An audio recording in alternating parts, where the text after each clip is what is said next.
جب حضرت علی رضی اللہ تعالیٰ عنہ خلیفہ اسلام منتخب ہوئے تو گورنر شام معاویہ بن ابی سفیان نے حضرت علی رضی اللہ تعالیٰ عنہ کی خلافت کو قبول کرنے سے اور ان کی بیعت کرنے سے انکار کر دیا۔ یہاں منافقین کو موقع ملا اور انہوں نے ان دونوں اصحاب کے درمیان دراڑیں اور دشمنیاں ڈالنے کی کوششیں تیز کر دیں اور شکوک و شبہات کو بنیاد بنا کر ان دونوں صحابہ کرام کے درمیان جنگ جیسی صورتحال پیدا کر دی، جس کے نتیجے میں معاویہ بن ابی سفیان حضرت علی رضی اللہ تعالیٰ عنہ کے مقابلے میں ایک فوج لے کر میدان جنگ میں آن کھڑے ہوئے، اور جب میدان جنگ میں حضرت علی کرم اللہ وجہ الکریم رضی اللہ تعالیٰ عنہ معاویہ بن ابی سفیان کے مقابلے میں فتح یاب ہونے لگے اور معاویہ بن ابی سفیان کو اپنی شکست سامنے کھڑی دکھائی دینے لگی، تو معاویہ بن ابی سفیان نے اپنے لشکریوں کو حکم دیا کہ قرآن مجید کو نیزوں پر بسم اللہ الرحمن الرحیم، شروع اللہ کے نام سے جو بڑا مہربان نہایت رحم کرنے والا ہے۔ محترم ساتھیو، السلام علیکم دوستو، آج کی ویڈیو میں حضرت علی رضی اللہ تعالیٰ عنہ اور معاویہ بن ابی سفیان کے درمیان ہونے والی جنگ، جس کو جنگ صفین کہا جاتا ہے، اس کے بارے میں تفصیلاً بات کریں گے۔ حضرت علی رضی اللہ تعالیٰ عنہ اور معاویہ بن ابی سفیان کے درمیان جنگ جیسی صورتحال کس وجہ سے اور آخر کیا وجہ تھی کہ نبی کریم صلی اللہ علیہ وآلہ وسلم نے جس اسلامی سلطنت کی اور دین اسلام کی اور شریعت مطہرہ کی آبیاری کے لیے دن رات ایک کیے، قربانیاں دیں اور ایک اسلامی سلطنت کا ڈھانچہ کھڑا کیا، وہ نبی کریم صلی اللہ علیہ وآلہ وسلم کے وصال فرما جانے کے کچھ عرصے بعد ہی سیاسی طور پر بری طرح سے کیسے ناکام ہو گیا اور اسلامی سلطنت کا سیاسی شیرازہ کیوں بکھر کر رہ گیا۔ محترم ساتھیوں، اسلامی سلطنت میں آنے والے زوال کے بارے میں جاننے کے لیے کچھ حقائق اور کچھ چیزیں ایسی ہیں کہ جن کو بحیثیت مسلمان قبول کرنا ہمارے لیے خاصا تلخ ہے، لیکن تاریخی حقائق اور صحیح سند کی کتابوں میں اس کے بارے میں واضح الفاظ میں جو واضح روایات موجود ہیں، ان سے منہ موڑنا آسان نہیں۔ حضرت علی رضی اللہ تعالیٰ عنہ اور معاویہ بن ابی سفیان کے درمیان ہونے والی چپکلشوں اور رنجشوں اور عداوتوں کا سبب حضرت عثمان غنی رضی اللہ تعالیٰ عنہ کی مظلومانہ شہادت بنی۔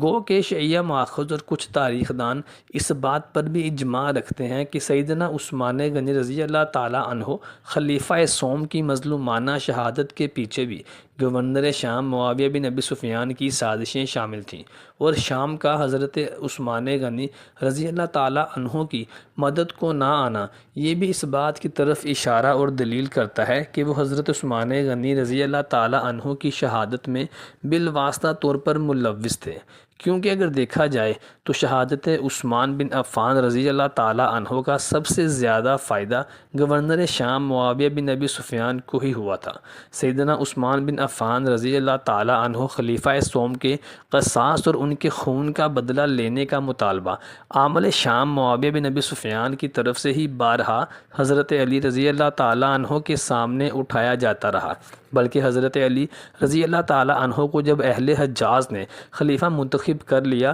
تو اہل شام نے خلافت کی بیعت کو بھی اس سے مشروط کر دیا کہ پہلے عثمان غنی رضی اللہ تعالیٰ عنہ کے قاتلین سے بدلہ لیا جائے، ان کا قصاص لیا جائے، پھر حضرت علی رضی اللہ تعالیٰ عنہ کی بیعت کرنے پر غور کیا جائے گا۔ جبکہ خلیفہ چہارم حضرت علی رضی اللہ تعالیٰ عنہ نے ہمیشہ اس کے جواب میں یہی موقف اپنایا کہ میں خود سے خلیفہ منتخب نہیں ہوا، بلکہ مجھے اہل حجاز کے جید اور کثیر صحابہ کرام علیہ اجمعین نے خود مجھے خلیفہ منتخب کیا ہے، جبکہ میں خلافت کا بار گراں اٹھانے سے قاصر تھا۔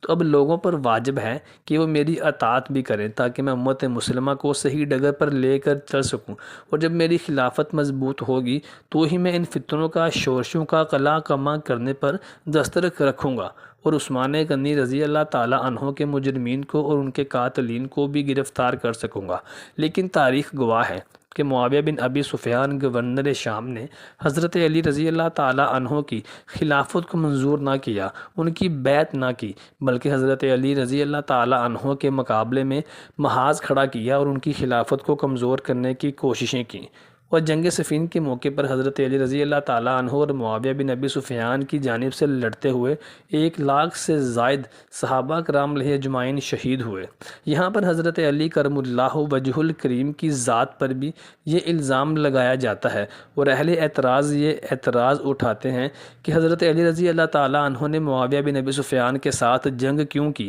اگر وہ چاہتے تو امن معاہدہ بھی کر سکتے تھے۔ اس کا جواب بھی حاضر خدمت ہے۔ امام غزالی رحمۃ اللہ فرماتے ہیں کہ حضرت علی کرم اللہ وجہ الکریم کو خلیفہ مسلمانوں کی ایک کثیر تعداد نے منتخب کیا تھا، جن میں صحابہ کرام علیہ اجمعین شامل تھے۔ چنانچہ ان کی اطاعت معاویہ بن ابی سفیان پر بھی فرض تھی، اور ان کو چاہیے تھا کہ حضرت علی رضی اللہ تعالیٰ عنہ کی بیعت کرتے، لیکن انہوں نے بغاوت کا راستہ چنا اور حضرت علی رضی اللہ تعالیٰ عنہ کی خلافت کو کمزور کرنے کی کوششیں کی۔ چنانچہ اس موقع پر مسلمانوں کا خلیفہ ہونے کے ناطے حضرت علی رضی اللہ تعالیٰ عنہ کا یہ حق تھا کہ وہ بزور طاقت اہل شام اور اہل کوفہ سے اپنی بیعت کرواتے، تاکہ امت مسلمہ مزید فتنوں سے اور شورشوں سے اور سازشوں سے بچ سکتی۔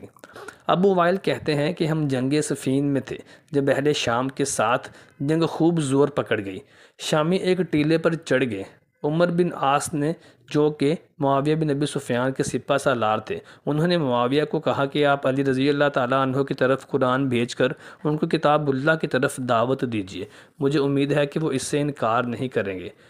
امیر شام معاویہ بن ابی سفیان سے ایک آدمی علی کے پاس آیا اور کہنے لگا کہ ہمارے اور آپ کے درمیان میں اللہ تعالیٰ کی کتاب موجود ہے۔ حضرت علی رضی اللہ تعالیٰ عنہ نے اسے قبول فرمایا اور فرمایا کہ میں لوگوں کو اس کی دعوت دینے کا زیادہ حقدار ہوں۔ ٹھیک ہے، ہمارے اور آپ کے درمیان اللہ تبارک و تعالیٰ کی کتاب قرآن مجید فیصلہ کرے گی۔ سیرت ہشام اور تاریخ طبری میں بھی موجود ہے کہ جب جنگ کا پانسا حضرت علی رضی اللہ تعالیٰ عنہ کی طرف پلٹنے لگا اور وہ فتح یاب ہونے لگے اور امیر شام کو اور ان کے لشکریوں کو اپنی فتح کی بجائے اپنی شکست سامنے نظر آنے لگی، تو اہل شام نے معاویہ بن ابی سفیان کو مشورہ دیا کہ ایسے تو ہم شکست سے دو چار ہو جائیں گے، چنانچہ قرآن مجید کو ثالث بنا لیجئے۔ معاویہ بن ابی سفیان نے یہ مشورہ قبول کیا اور اپنے سپاہیوں کو حکم دیا کہ قرآن مجید کو نیزوں پر بلند کر لو، تاکہ حضرت علی رضی اللہ تعالیٰ عنہ کے لشکری اور ان کی فوج ہمیں کچھ نقصان نہ پہنچائے۔ یہ صلح کی جانب ایک قدم سمجھا جائے گا۔ چنانچہ معاویہ بن ابی سفیان کے حکم پر ان کے لشکریوں نے قرآن مجید کو نیزوں پر بلند کر لیا، تو حضرت علی رضی اللہ تعالیٰ عنہ نے صلح کی جانب پیش قدمی جاری کی۔